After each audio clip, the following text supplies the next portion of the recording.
जय हिंद साथियों, स्वागत है आपका self study classes with Sumit Jain YouTube channel में। तो साथियों स्टार्ट हो चुका है आज का ये सेशन। सभी साथी आ जाएं और एक बार जल्दी से वीडियो को लाइक कर दें, ठीक है। सेल्फ स्टडी क्लासेस का ऐप अगर अभी तक आपने डाउनलोड नहीं किया है तो आप डाउनलोड कर लेना। ये बहुत ही बढ़िया ऐप है सेल्फ स्टडी क्लासेस ऐप, ठीक है।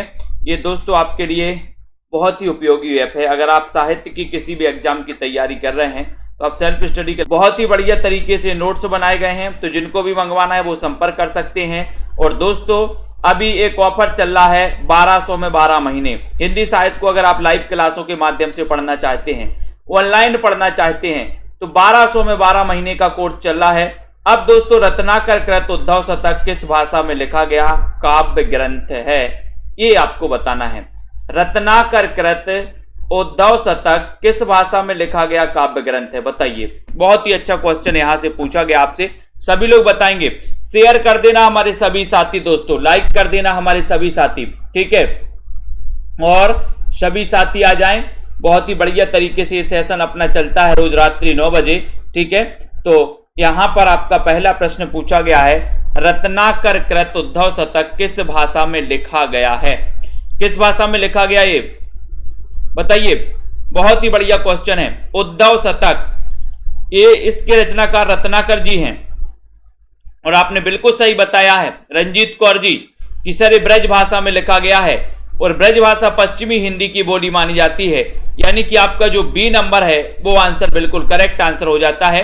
ज्ञानदीप के रचनाकार कौन है, ज्ञानदीप के रचनाकार आपको चयन करना है। अच्छा क्वेश्चन है, ज्ञानदीप पूछा गया है। मंझन की है, कुतुबन की है, उस्मान की या फिर शेख नबी की ये रचना मानी जाती है। ज्ञानदीप के रचनाकार आखिर हैं कौन, प्रश्न क्रमांक 2 नंबर है। सभी लोग बताएंगे। जितने भी हमारे साथी हैं पंजाब मास्टर कैडर वाले साथी, जिनको भी हिंदी साहित्य के नोट्स मंगवाना है अपने घर पे, वो नोट्स मंगवा सकते हैं दोस्तों। और परीक्षा के टाइम पर बहुत बढ़िया रिवीजन कर सकते हैं, बहुत बढ़िया तरीके से पढ़ सकते हो, क्योंकि नोट्स अगर आपके पास होंगे तो आप परीक्षा के टाइम पे फटाफट जो भी मैटर आपको पढ़ना उसको पढ़ सकते हो, ठीक है। तो ज्ञानदीप के रचयिता कौन माने जाते हैं, और मैंने आपको बताया कि ज्ञान हमें नबी ज्ञान प्राप्त करना है, नया ज्ञान प्राप्त करना है। तो नबी से क्या हो जाएगा, शेख नबी की रचना है ज्ञानदीप, यानी डी नंबर। हिंदी में सा ध्वनि है, मूर्धन्य है, दंत है, तालब्य है या फिर ओष्ठ है। तो ये बहुत ही बढ़िया क्वेश्चन पूछा जाता है। देखते हैं 3 नंबर में कौन कौन सही बताएगा। इस सा वाला जो है, शक्कर का सा जो है ना, ये पूछा ही जाता है दोस्तों ये क्वेश्चन। इसकी बताइए उच्चारण स्थान क्या माना जाता है। बहुत ही अच्छा क्वेश्चन है। लाइक कर दो हमारे सभी साथी, सेल्फ स्टडी क्लासेस परिवार से जुड़ जाओ। और उत्तर आ गया है, जनता जनार्दन जा रही है सी की तरफ, ठीक है। सुनीता चौधरी जी बी नंबर बता रही हैं, लेकिन गलत बात। आपका उत्तर है तालब्य, यानी कि आपका जो सी नंबर है तालब्य, ये बिल्कुल सही है। तालब्य आपका बिल्कुल सही है, ठीक है। तालब्य सकार है। सा सा सा हा कौन से व्यंजन कहलाते हैं, 4 नंबर का क्वेश्चन है। कौन से व्यंजन कहलाते, प्रकंपी, स्पर्शी, संघर्षी या फिर स्पर्श संघर्षी। प्रश्न क्रमांक 4 में सभी लोग आंसर बताएंगे और एक बार जल्दी से लाइक कर देंगे। ये कौन से व्यंजन कहलाते हैं 4 नंबर के क्वेश्चन में। और जनता जनार्दन जा रही है सी की तरफ। अनिल कुमार जी डी बता रहे स्पर्श संघर्षी। स्पर्श संघर्षी नहीं कहलाते, ये संघर्षी कहलाते अनिल जी, ये संघर्षी कहलाते हैं, यानी कि सी नंबर, ठीक है। ये संघर्षी कहलाते हैं। जो साहा ये संघर्षी, यानी कि 4 नंबर आपका राइट आंसर हो जाएगा। संघर्षी व्यंजन कहलाते हैं, ठीक है। अगला देखते हैं इनमें से कौन सी कृति केशवदास की नहीं है। केशवदास की कौन सी नहीं है, रामचंद्रिका, रसिक प्रिया, अनेकार्थ मंजरी या फिर विज्ञान गीता। केशवदास जिनका जन्म हुआ था 1555 में, रीतिकाल के प्रवर्तक माना है डॉक्टर नगेंद्र ने इनको, किसको, केशवदास को, ठीक है। और केशवदास की एक रचना है रामचंद्रिका, रामचंद्रिका, ठीक है, जो कि दोस्तों ब्रज भाषा में है, लेकिन केशवदास की नहीं है पूछा गया यहां पर। तो यहां पर जनता जनार्दन कहां जा रही है, सी की तरफ जा रही है। बहुत बढ़िया। ये अनेकार्थ मंजरी, तो अनेकार्थ मंजरी किसकी रचना है बताइए। रामचंद्रिका केशवदास की हो जाएगी, रसिक प्रिया केशवदास की हो जाएगी, विज्ञान गीता केशवदास की हो जाएगी। तो ये अनिकार्थ मंजरी किसकी है बताइए? कुआनो नदी इनमें से किस कवि की कृति है? कुआनो नदी 6 नंबर का क्वेश्चन है सोनिया जी, दारसू जी, रंजना जी, आशा जी, राजकुमार जी। कुआनो नदी ये कई बार अपन ने याद भी किया है, ट्रिक से भी याद किया है। कितने साथी हैं जिन्होंने अभी तक एडमिशन नहीं लिया? 10 तारीख यानी कि कल तो 9 तारीख है, 10 तारीख परसों, 10 तारीख दोस्तों आपके लिए क्या हो जाएगा? 1200 में 12 महीना 10 तारीख के रात के 12 बजे तक चलेगा, ऑफर समाप्त हो जाएगा। ठीक है, तो जिन भी साथियों को ऑनलाइन क्लास में, लाइव क्लास में एडमिशन लेना है वो सभी साथी एडमिशन ले लेंगे। कुआनो नदी इनमें से किस कवि की कृति है? 6 नंबर का क्वेश्चन आपसे पूछा गया है और 6 नंबर में बोले सर कुआं और नदी का सर्वे करना है। सर्वे से क्या बनेगा? सर्वेश्वर दयाल सक्सेना, यानी ये नंबर आपका सही है। महापुराण के रचनाकार कौन है? महापुराण के रचनाकार कौन है? 7 नंबर का क्वेश्चन है। महापुराण अब्दुल रहमान, पुष्पदंत, धनपाल या फिर स्वयंभू, कौन माने जाते हैं महापुराण के रचनाकार? बहुत ही अच्छा क्वेश्चन है दोस्तों। महापुराण आपसे पूछा गया, इसके रचनाकार आपसे पूछा गया है 7 नंबर के क्वेश्चन में। और सीधा सीधा आंसर क्या जा रहा है? पूजा वर्मा जी बताइए, शुभम जी राइट आंसर क्या हो जाएगा यहां पर? संध्या जी, दीपिका शुक्ला जी, महापुराण बोले सर ये पुष्पदंत का ग्रंथ है, पुष्पदंत। अब पुष्पदंत किस सदी के माने जाते हैं बताइए? किस सदी के माने जाते हैं पुष्पदंत? तो महापुराण से यानी कि आपका बी नंबर बिल्कुल सही होगा, पुष्पदंत का ग्रंथ है। ठीक है, पुष्पदंत इसके रचनाकार है, लेकिन किस सदी के हैं जल्दी बताओ?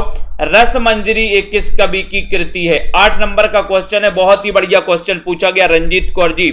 सभी लोग बताएंगे और एक बार जल्दी से लाइक भी कर दो। रसमंजरी किस कवि की कृति मानी जाती है? केशवदास की, भूषण की, नंददास की या फिर छीत स्वामी की? किसकी मानी जाती है रसमंजरी? किस कवि की रचना है? एक अच्छा क्वेश्चन आपसे पूछा गया, बढ़िया सा क्वेश्चन आपसे पूछा गया है और सभी साथी लाइक भी कर देंगे। 8 नंबर का क्वेश्चन है। 8 नंबर में आपका क्या उत्तर जा रहा है देखते हैं। रसमंजरी के रचनाकार जनता जनार्दन, प्रतिमा वर्मा जी ये बता रही हैं गलत। जनता जनार्दन सी की तरफ जा रही है, सी की तरफ, यानी कि नंददास।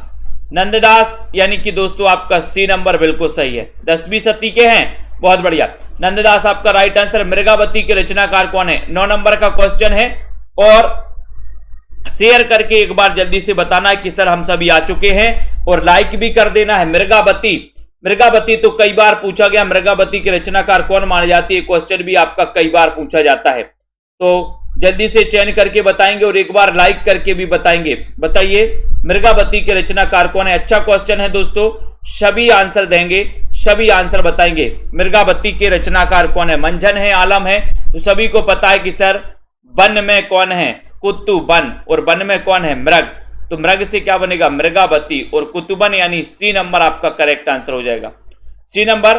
बहुत बढ़िया, सी नंबर राइट है। विनय पत्रिका की रचना किस भाषा में हुई है? विनय पत्रिका के रचनाकार तो आपको पता ही है ना, तुलसीदास जी हैं, लेकिन विनय पत्रिका की जो रचना हुई है वो किस भाषा में हुई है? अवधी में हुई है, ब्रज में हुई है, मैथिली में हुई है या फिर हिंदी में हुई है? ये 10 नंबर का क्वेश्चन है, सभी लोग आंसर बताएंगे। विनय पत्रिका की रचना किस भाषा में हुई है? चयन करना है, शेयर भी कर देना है। बताइए सुभाष जी, पूजा जी, नीतू जी, दारसू शर्मा जी, जसमेल जी, विनय पत्रिका की रचना, ये भाषा पूछी जाती है दोस्तों, कई बार ये क्वेश्चन पूछा गया है और आपका सीधा आंसर जा रहा है कि सर विनय पत्रिका पूछ रहे हो, तुलसीदास की बहुत ही श्रेष्ठ कृति है ये, इसकी जो रचना है ये ब्रज भाषा है। ब्रज यानी कि आपका जो बी नंबर है ब्रज भाषा, वो बिल्कुल सही है, बी नंबर। जनता जनार्दन का आंसर बिल्कुल सही है। ललित जी, अगला क्वेश्चन है मदनाष्टक, इसके रचयिता कौन है? मदनाष्टक एक किसकी रचना है? बताइए निशा वर्मा जी, सोनी देवी जी, चंचल राजपूत जी, वीरेंद्र जी। मदनाष्टक के रचयिता कौन माने जाते हैं? केशव दास हैं, रसखान रहीम या फिर नरोत्तम दास माने जाते हैं। क्वेश्चन आपके हाथ में है, क्वेश्चन आपको बताना है मदनाष्टक के रचयिता कौन है। लाइक कर दो सभी साथी। मदनाष्टक के रचयिता कौन माने जाते हैं? 11 नंबर का क्वेश्चन है, और 11 नंबर के क्वेश्चन में सीधा आंसर जा रहा है कि सर मदनाष्टक के जो रचनाकार हैं वो है रहीम, यानी सी नंबर आपका राइट आंसर है। सी नंबर आपका बिल्कुल सही है, सी नंबर सही है। परोक्ष का सही विलोम शब्द क्या हो जाएगा? 12 नंबर का क्वेश्चन है। जिन भी साथियों को नोट्स मंगवाना है, हिंदी साहित्य के ट्रिकी नोट्स मंगवाना, वो मंगवा सकते हैं दोस्तों, ठीक है। बढ़िया तरीके से बनाए गए हैं, बीच बीच में ट्रिक भी समाहित की गई हैं, ठीक है। और बहुत ही बिल्कुल पूरा सार है ना, आपने देखा होगा दोस्तों, बहुत सारे साथियों ने मंगवाए हैं, अच्छा लगा है सभी साथियों को पढ़ करके, उनको भी मजा आ रहा है। परोक्ष का सही विलोम क्या है ये आपको बताना है। तो विपक्ष है, प्रत्यक्ष है, उत्कर्ष है या फिर अपकर्ष है। 12 नंबर के क्वेश्चन में आपको चयन करना है। 12 नंबर का बहुत ही बढ़िया क्वेश्चन पूछा गया है, परोक्ष का विलोम क्या हो जाएगा 12 नंबर में। और जनता जनार्दन जा रही है प्रत्यक्ष की ओर, यानी कि आपका जो बी नंबर है वो तो बिल्कुल करेक्ट आंसर है। रश्मि पाठक जी, इनमें से कौन सा उपन्यास यशपाल का नहीं है? यशपाल का कौन सा नहीं है? देखो ऐसे क्वेश्चन आते हैं, यशपाल के बारे में पढ़ा है अपन ने, कौन सा उपन्यास नहीं है यशपाल का? 13 नंबर का क्वेश्चन है, 13 मेरा का चक्कर है। और 13 नंबर के क्वेश्चन में आपको लाइक भी करना है। ऐसे कितने साथी हैं जिन्होंने self study classes app download नहीं किया? प्ले स्टोर में जाइए, सर्च करिए सेल्फ स्टडी क्लासेस, पूरा सर्च करना है, सेल्फ स्टडी क्लासेस, ठीक है। यशपाल का कौन सा नहीं है? 13 नंबर का क्वेश्चन में आपको बताना है और उत्तर हो जाएगा कब तक पुकारूं। ये यशपाल तक नहीं है, यशपाल का नहीं है। फिर एक किसका है? रांगे राघव का। वेरी गुड रश्मि जी, बिल्कुल सही बताया कि सर ये कब तक पुकारूं, रांगे राघव का है, यानी बी नंबर आपका बिल्कुल सही है। पुष्पी की अभिलाषा नामक प्रसिद्ध कविता के रचयिता कौन है? अच्छा क्वेश्चन है। बालकर्ण शर्मा नवीन है, दिनकर हैं, माखनलाल चतुर्वेदी हैं या फिर राम नरेश त्रिपाठी हैं? 14 नंबर का क्वेश्चन, पुष्पी की अभिलाषा नामक प्रसिद्ध कविता के रचयिता कौन है? एक अच्छा क्वेश्चन पूछा गया। आलोक हिंदी जी बताइए सही आंसर क्या है यहाँ पर? पुष्प की अभिलाषा तो बहुत दिन से पढ़ते आए हैं, बोले सर हम तो, ठीक है। तो उत्तर चला जाता कि पुष्प की अभिलाषा, यानी कि इसमें माखनलाल लगा दो, माखनलाल चतुर्वेदी, यानी कि सी नंबर लगा दो। 1889 में जन्म हुआ था इनका, माखनलाल चतुर्वेदी का। इनके दोस्तों एक साहित्य देवता आप पढ़ते हो, साहित्य देवता को क्या खबाना? माखन। इनका एक निबंध है माखनलाल चतुर्वेदी जी का, जिसके पास कुछ ना हो उसके लिए एक शब्द क्या होगा? जिसके पास कुछ ना हो उसके लिए बताना है आपको। कुमकुम यादव जी, सभी लोग बताएंगे। और निरंतर तैयारी करते रहिए दोस्तों, एग्जाम आते रहेंगे जाते रहेंगे, लेकिन तैयारी नहीं रुकनी चाहिए, तैयारी तो निरंतर चलनी चाहिए। जिसके पास कुछ ना हो उसके लिए एक शब्द आपको चयन करना है, और ये एक शब्द कई बार पूछा जाता है। जिसके पास कुछ ना हो उसके लिए एक शब्द कौन सा है? और आप लोगों ने चयन किया कि सर उसके लिए आप अपन आकिंचन बोल सकते, आकिंचन, यानी कि ये नंबर लगाना है। जिसके पास कुछ ना हो उसे क्या बोलेंगे? आकिंचन। ये आपका करेक्ट राइट आंसर है। चिंतामणि के रचयिता कौन है? चिंतामणि ये कितने भागों में प्रकाशित है ये भी आपको बताना है। चिंतामणि कितने भागों में प्रकाशित है, इसके रचनाकार कौन है? 16 नंबर का क्वेश्चन है। और देखते हैं कौन कौन सही सफल हो पाता है। यहां पर राजकुमारी जी, अर्पिता दुबे जी, सही आंसर बताना है, जल्दी से बताइए। सुनीता प्रजापति जी, चिंतामणि, और चिंता की पूरी मणि तो बोले सर रामचंद्र शुक्ल को थी, है ना? तो रामचंद्र शुक्ल ये कितने भागों में है? तो बताया आपने कि सर ये 4 भागों में प्रकाशित है। चिंतामणि भाग 1, 2, 3 और 4, ये 4 भागों में प्रकाशित है चिंतामणि, ठीक है। ये दोस्तों आपको याद रख लेना है। इनका निबंध संग्रह है चिंतामणि, किसका? रामचंद्र शुक्ल का। सी नंबर, जन्मेजय का नांग यज्ञ किसकी कृति है? जन्मेजय का नांग यज्ञ, ये आपको चयन करना है। तनु जी बताइए, लाइक करके शेयर भी करिए। जन्मेजय का नांग यज्ञ आपको चयन करना है। प्रसाद की है, शेठ गोविंद दास की है, लक्ष्मी नारायण लाल की है या फिर गोविंद बल्लभ पंत की मानी जाती है। 17 नंबर के क्वेश्चन में अच्छा क्वेश्चन है, सभी लोग बताएंगे जन्मेजय का नाग यज्ञ, इस कृति के जो लेखक हैं वो कौन है? और आपको पता है कि सर नांग की बात आई है तो नांग तो शंकर जी के गले में पड़ा है, तो ये आपका उत्तर। आपने वो पढ़ा होगा, नांग बोला मैं सबसे बड़ा, बोले शंकर जी के गले में क्यों पड़ा, है ना? तो याद रखते ना, ये आपका बी नंबर आपका बिल्कुल सही हो जाएगा। भुजंग का पर्यायवाची शब्द कौन सा है? भुजंग का बताना है, बताइए। भुजंग का पर्यायवाची बताइए। तन्मय जी, प्रीति पाल जी, सीताराम जी, हरविंदर सिंह जी। 18 नंबर का क्वेश्चन है मधुकर त्रिपाठी। भुजंग का पर्यायवाची आपको चयन करना है। केंचुआ है, गिरगिट है, सर्प है या फिर तोता है। तो भुजंग का पर्यायवाची 18 नंबर के क्वेश्चन में 18 का उत्तर आपको चयन करना है और आपका उत्तर है कि सर भुजंग का पर्यायवाची जो हो जाएगा, जनता जनार्दन कहां जा रही? सी की तरफ। सर्प, बहुत बढ़िया।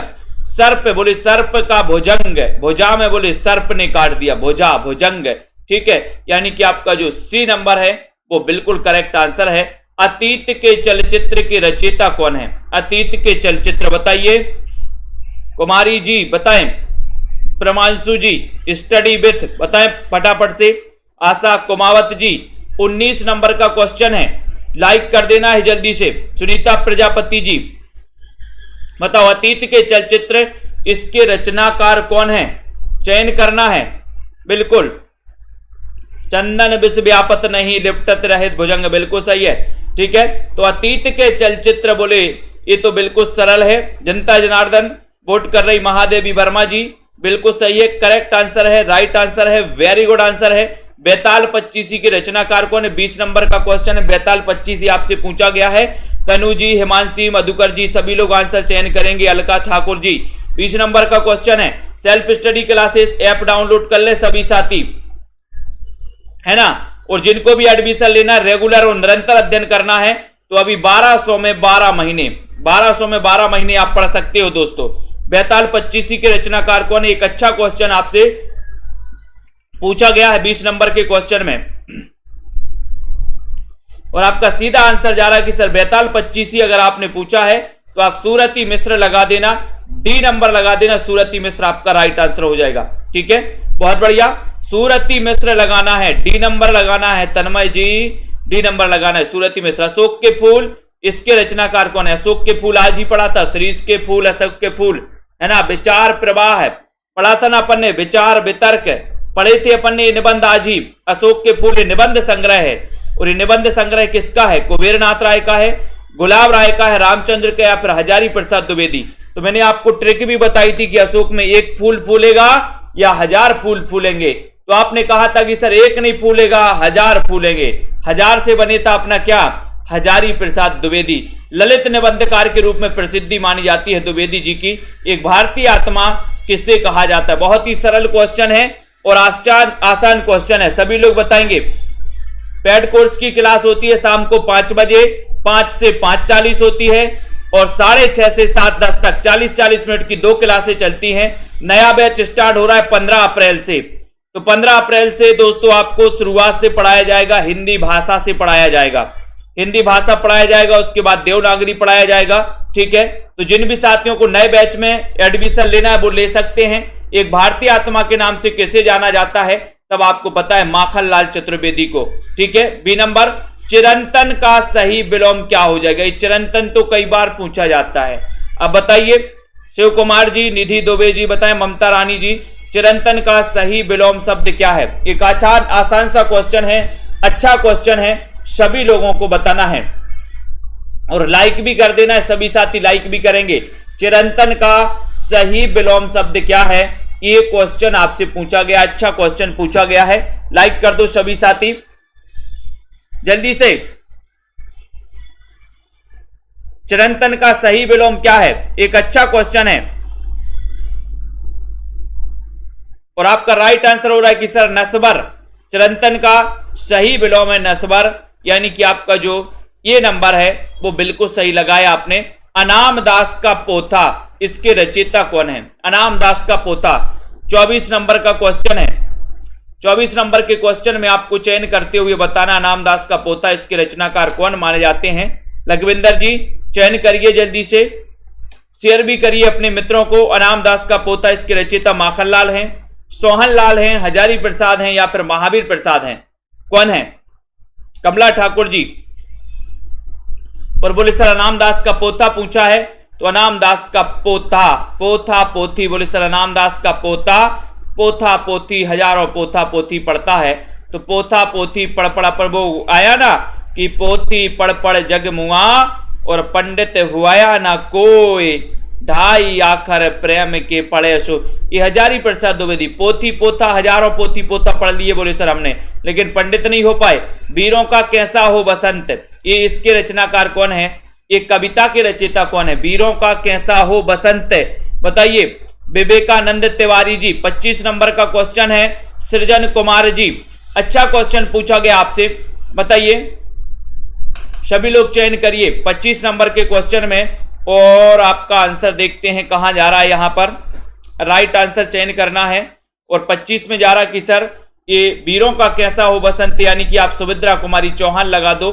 बी नंबर कमेंट में लिख दो, बी नंबर सही लिख दो, ठीक है, सुभद्रा कुमारी चौहान। नेक्स्ट है गुणवाचक विशेषण कौन सा है, गुणवाचक विशेषण 3 थोड़ा नया 5 किलोग्राम, बताइए शुभा सिंह जी क्या है यहां पर राइट आंसर बताना है। गुणवाचक विशेषण के बारे में चयन करना है। अच्छा सा क्वेश्चन पूछा गया, गुणवाचक विशेषण पूछा गया आपसे 26 नंबर के क्वेश्चन में, और आपने देखते हैं क्या नंबर बता रहे हैं आप 26 नंबर में। बहुत ही बढ़िया, इतना अच्छा क्वेश्चन है कि सर गुणवाचक विशेषण है नया। नया सी नंबर बताया जिन्होंने, उनका आंसर बिल्कुल सही है, बिल्कुल राइट आंसर है, बिल्कुल बहुत बढ़िया, ठीक है। तो इस सी नंबर आपका गुणवाचक विशेषण नया हो जाएगा। छंदमाला के रचयिता कौन है, छंदमाला 27 नंबर का क्वेश्चन है, सभी लोग बताइए छंदमाला के रचयिता कौन है, बताइए हरमिंदर जी, मुकेश कुमार जी। और छंदों की माला कहां पर पहनना है, मैंने आपको कई बार बताया है कि छंदों की माला कहां पहनना है, बताइए। जिन भी साथियों ने नोट्स नहीं मंगवाए अभी तक, तिरकी नोट्स हिंदी साहित्य के, वो मंगवा सकते हैं अपने घर पर दोस्तों, है ना, संपर्क कर सकते हैं। छंदों की माला कहां पहननी है, तो आप बताओगे कि सर केस में पहननी, केस में, तो केस से क्या हो जाएगा, केशवदास हो जाएगा, केशवदास, यानी कि ए नंबर आपका बिल्कुल सही है। मोक्ष की इच्छा करने वाला के लिए एक शब्द कौन सा है, मोक्ष की इच्छा करने वाला, इसके लिए एक शब्द आपको चयन करना है, एक शब्द आपको बताना है, तो बताइए रीना मंडियाल जी, अर्पिता जी, बताएं हेमा सिंह जी।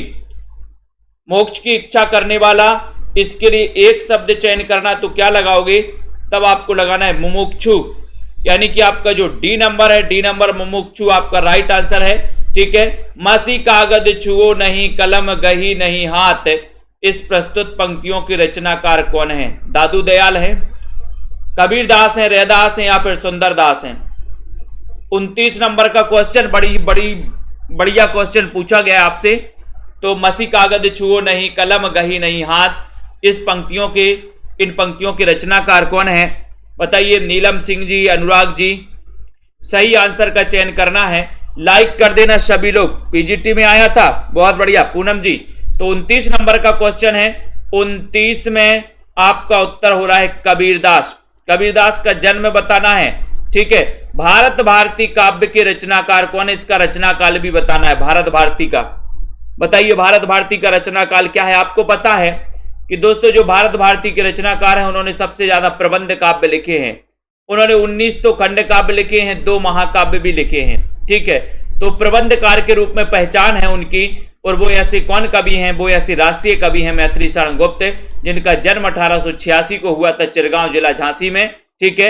इन्होंने 19 खंड काव्य लिखे और 2 महाकाव्य लिखे, जिनका नाम है साकेत और जय भारत, ठीक है। और ये भारत भारती करके इनकी एक प्रसिद्ध काव्य रचना मानी जाती है, जो 1912 की है, और 1912 की रचना बहुत ही प्रसिद्ध रचना मानी जाती है। तो ये मैथिली शरण गुप्त, यानी कि सी नंबर आपका करेक्ट आंसर है। दोहा कोश के रचयिता कौन है, 31 नंबर का क्वेश्चन है, दोहा कोश के रचनाकार कौन है। अच्छा क्वेश्चन है, लुइपा है, जो इंदु है, सरहपा है, या फिर कन्नपा है। 31 नंबर का क्वेश्चन सभी लोग बताएंगे, दोहा कोश के रचयिता कौन माने जाते हैं। और 31 नंबर का क्वेश्चन है, बहुत ही बढ़िया क्वेश्चन है, आपका राइट आंसर हो जाएगा, दोहा कोश आपसे पूछा है, और दोहा कोश में आपका सही आंसर है सरहपा, सरहपा, यानी कि आपका बोले सर दोहा सुनाओ, सर दोहा सुनाओ, तो दोहा कोश सरहपा, सी नंबर आपका बिल्कुल सही है। प्रेम सागर के रचनाकार कौन है? 32 नंबर का क्वेश्चन है, प्रेम सागर पूछा है, बहुत ही आसान क्वेश्चन पूछा है पिंकी वाला जी। बताइए क्या है सही आंसर? राजेश्वरी जी, ममता जी, सुनीता जी, रश्मि पाठक जी, तनु जी। प्रेम सागर की रचनाकार कौन है? एक बहुत ही अच्छा क्वेश्चन, लाइक कर दो सभी लोग। रिद्धिका, दिव्या जी, अर्चना लोधी जी। और 32 नंबर का क्वेश्चन है, 32 नंबर में आपका उत्तर है कि सर ये प्रेम सागर जो है ये लल्लू लाल की रचना है। ठीक है, ये सी नंबर आपका करेक्ट आंसर है। दक्षिण का विलोम क्या हो जाएगा? दक्षिण का विलोम बताना है। दक्षिण का पश्चिम, पूरब, वाम या फिर दायां? दक्षिण का विलोम क्या हो जाएगा? कल्पना वर्मा जी बताइए। अर्पिता दुबे जी, 33 नंबर का क्वेश्चन है और शेयर भी करते रहिए अपने साथियों को दोस्तों। और यहां पर आपसे पूछा गया जो क्वेश्चन है वो आपको बढ़िया तरीके से बताना है। दक्षिण का विलोम शब्द क्या हो जाएगा? सभी लोग बताएंगे। बढ़िया सा सीरीज चल रही है दोस्तों आपकी, 1200 में 12 महीने की सीरीज चल रही है। 1200 में 12 महीने दोस्तों आप एडमिशन ले सकते हो कोर्स में। दक्षिण का विलोम शब्द पूछा गया तो आपने उत्तर बता दिया सी यानी कि वाम। ठीक है, हार की जीत कहानी के कहानीकार कौन है?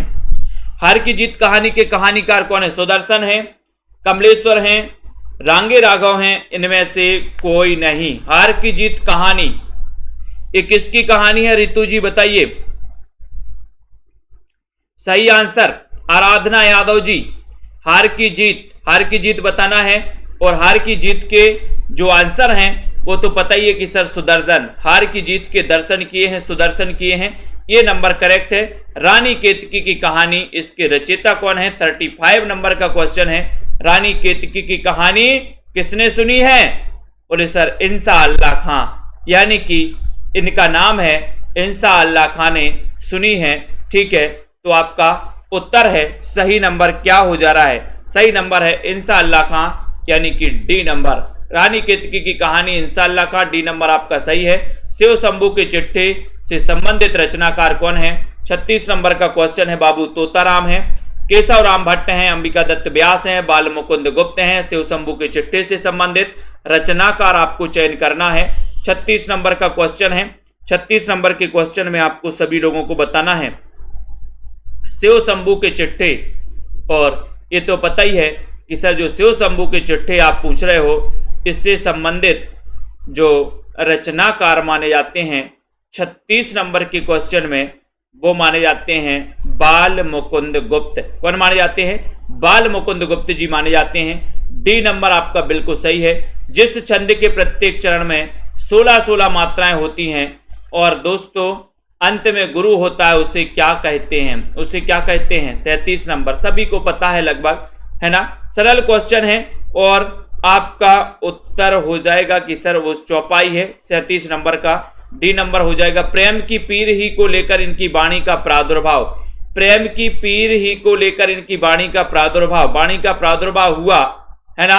आलोचक रामचंद्र शुक्ल का यह जो दोस्तों कथन है रीतिकाल के किस कवि के संदर्भ में है? रीतिकाल के किस कवि के संदर्भ में? घनानंद के संदर्भ में है, मती राम के संदर्भ में है, केशव दास के संदर्भ में है, रसनिधि के संदर्भ में है। तो 38 नंबर का क्वेश्चन है किसके संदर्भ में है? ये क्वेश्चन आपको बताना है। सभी लोग बताएंगे, उत्तर बताएं। प्रेम की पीर ही की लेकर के इनकी वाणी का प्रादुर्भाव हुआ 38 नंबर के क्वेश्चन में, नीतू जी। और आपका उत्तर चला गया कि सर घनानंद। घनानंद प्रेम की पीर का कवि कहा जाता है इनको। इनकी प्रेमिका का नाम था सुजान। ठीक है, तो ये सुजान याद रख लेना है। ये नंबर घनानंद रीति मुक्त कवि माने जाते हैं, रीति मुक्त काव्यधारा के कवि हैं। मीराबाई की रचनाओं में किस भाषा की झोंक ज्यादा मिलती है? मीराबाई की रचनाओं में अपन ने दोस्तों राग गोविंद इनकी बहुत ही प्रसिद्ध रचना पढ़ी थी। मीराबाई की पदावली तो आपको पता ही है, नरसिंह जी को मायरो आपको पता है मीराबाई की रचनाओं में। ठीक है, तो ये मीराबाई हैं, इनको याद रख लेना है। और इनकी रचनाओं में किस भाषा की झोंक मिलती है ये आपको बताना है। सबसे ज्यादा झोंक किस भाषा की मिलती है? 39 नंबर के क्वेश्चन में आपसे सीधा क्वेश्चन पूछा गया है, राइट सा क्वेश्चन पूछा गया है और आपको बताना है। बताएं सही आंसर क्या जा रहा है यहां पर? और आपका उत्तर है कि सर राजस्थानी। अब राजस्थानी बताना है आपको किस अपभ्रंश से इसका उद्भव होता है दोस्तों? बताएं, ये राजस्थानी जो है इसका किस अपभ्रंश से इसका विकास होता है? राजस्थानी उपभाषा का। बताओ, बताइए। 39 नंबर के क्वेश्चन में, मैं उस जनपद का कवि हूं, काव्य रचना किस कवि की है? 40 नंबर का क्वेश्चन है, मैं उस जनपद का कवि हूं। नागार्जुन की है, रांगे राघव की, त्रिलोचन की या केदारनाथ अग्रवाल की? बताएं सरबजीत जी। मैं उस जनपद का कवि हूं, काव्य रचना किस कवि की मानी जाती है? 40 नंबर में बहुत ही बढ़िया क्वेश्चन आपसे पूछा गया है, जल्दी से बताना है। और जिन भी साथियों को न्यू बैच में एडमिशन लेना है 1200 में 12 महीने, आप बहुत ही अच्छे से पढ़ सकते हो, जहां पर लाइव क्लास हैं, रिकॉर्डेड क्लास हैं, टॉपिक बाय टेस्ट, हर संडे को भी टेस्ट करवाया जाता है, ठीक है, रिवीजन टेस्ट भी होते हैं, बहुत सारी चीजें जहां पर आपको दोस्तों भरपूर मटेरियल मिलता है।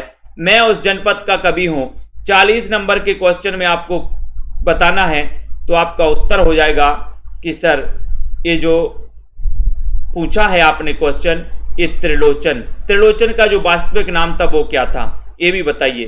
त्रिलोचन आपको बताना है, बोले मैं उस जनपद का कवि हूं जहां के त्रिलोचन है। जहां की कौन है? त्रिलोचन। त्रिलोचन का वास्तविक नाम क्या है, ये आपको बताना है। सोनेट लेखन के लिए जाने जाते हैं त्रिलोचन, ठीक है। तो सी नंबर तो आपका क्वेश्चन सही हो जाता है, लेकिन इनका दोस्तों वास्तविक नाम भी आपको बताना है। उत्कर्ष का विलोम क्या होगा? त्रिलोचन का वास्तविक नाम क्या है, बताइए। सृजन कुमार जी बताएं, प्रियंका यादव जी। 41 नंबर का क्वेश्चन, उत्कर्ष का विलोम क्या होगा? पश्चिमी राज गुजरात में शेर है, बहुत बढ़िया। पश्चिमी राज गुजरात में शेर है, अपन ने एक ट्रिक बनाई थी। तो पश्चिमी, हिंदी, राजस्थानी और गुजराती, शेर है तो स्वर सैनी अपभ्रंश से निकली थी दोस्तों ये उपभाषाएं, इनका विकास हुआ था। उत्कर्ष का विलोम पूछा गया, ये क्वेश्चन कई बार आया उत्कर्ष का, और उत्कर्ष का हो जाता है अपकर्ष, यानी कि ये नंबर आपका करेक्ट आंसर हो जाता है।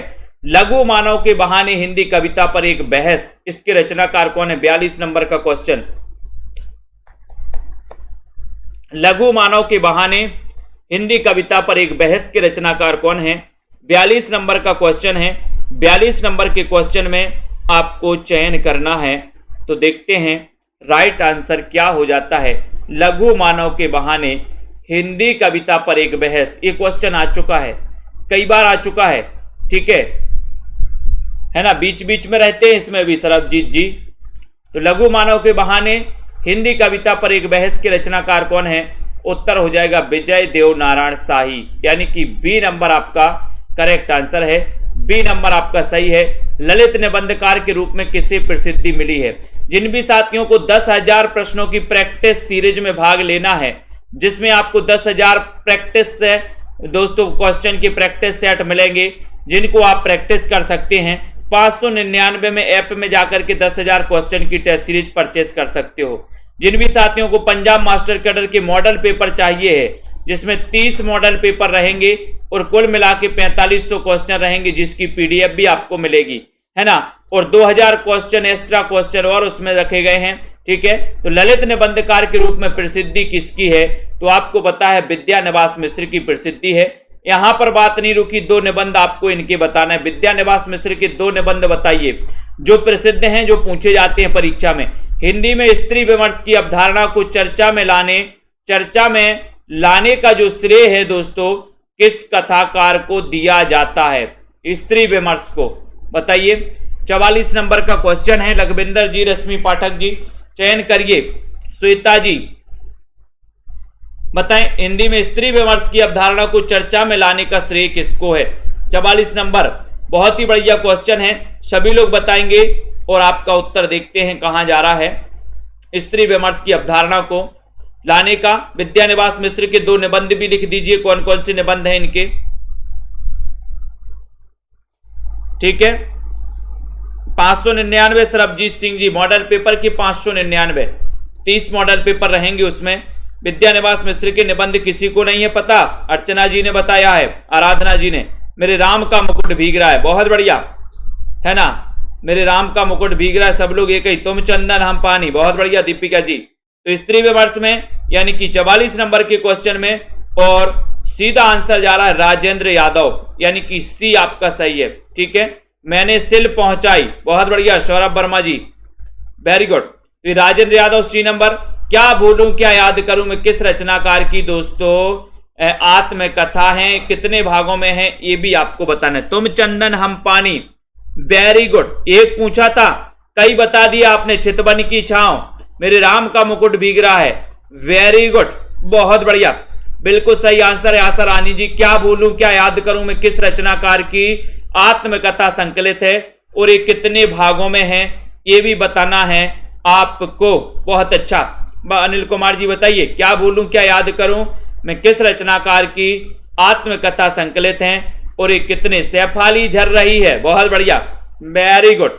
मैंने एक पूछा था, आपने 5-6 बता दिए, क्या बात है। क्या भूलूं क्या याद करूं मैं किस रचनाकार की दोस्तों आत्मकथा है, तो हरिवंश राय बच्चन। ठीक है, हरिवंश राय बच्चन की आत्मकथा है, कितने भागों में है, 4 भागों में है। जन्म कब हुआ था इनका, 1907 में। हालाबाद के प्रवर्तक कौन है, हरिवंश राय बच्चन। छई रोमांस का कवि किसे कहा जाता, हरिवंश राय बच्चन को, है ना। मधुशाला, मधुबाला, मधु कलश किसकी रचना है, हरिवंश राय बच्चन की है। ठीक है, इनको याद कर लेना। आलोचना नामक प्रसिद्ध समीक्षा पत्रिका का संपादन किसने किया, बताओ संपादक कौन थे। 46 नंबर, आलोचना नामक प्रसिद्ध समीक्षा पत्रिका के संपादक कौन थे। एक अच्छा क्वेश्चन पूछा गया है, सभी लोग बताएंगे राइट आंसर क्या है, बताओ, और लाइक कर दो सभी साथी, बताओ। आलोचना नामक प्रसिद्ध पत्रिका के संपादक कौन है, लवली ठाकुर जी, दारसू जी, सही आंसर बताना है। सेल्फ स्टडी क्लासेस में सभी साथी दोस्तों क्या ले लें, एडमिशन ले सकते हैं 1200 में 12 महीने, 10 तारीख तक ऑफर है, 15 तारीख से न्यू बैच स्टार्ट है अप्रैल में। ठीक है, तो आलोचना नामक पत्रिका 46 नंबर का क्वेश्चन आपसे पूछा गया है और आपने बताया कि सर डॉक्टर नामवार से लगा दो, ये नंबर लगा दो।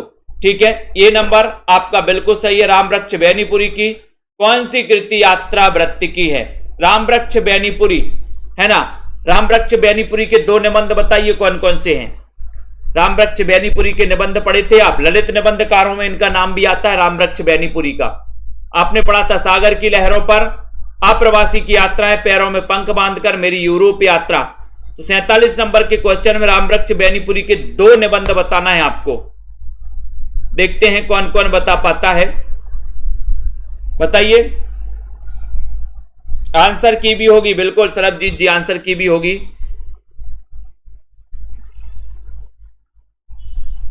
और 47 में बढ़िया सा क्वेश्चन पूछा गया, उत्तर है पैरों में पंख बांधकर उड़ते चलो और कहां पर बैठ जाओ, वृक्ष पर बैठ जाओ, वृक्ष पर। तो रामवृक्ष बैनीपुरी।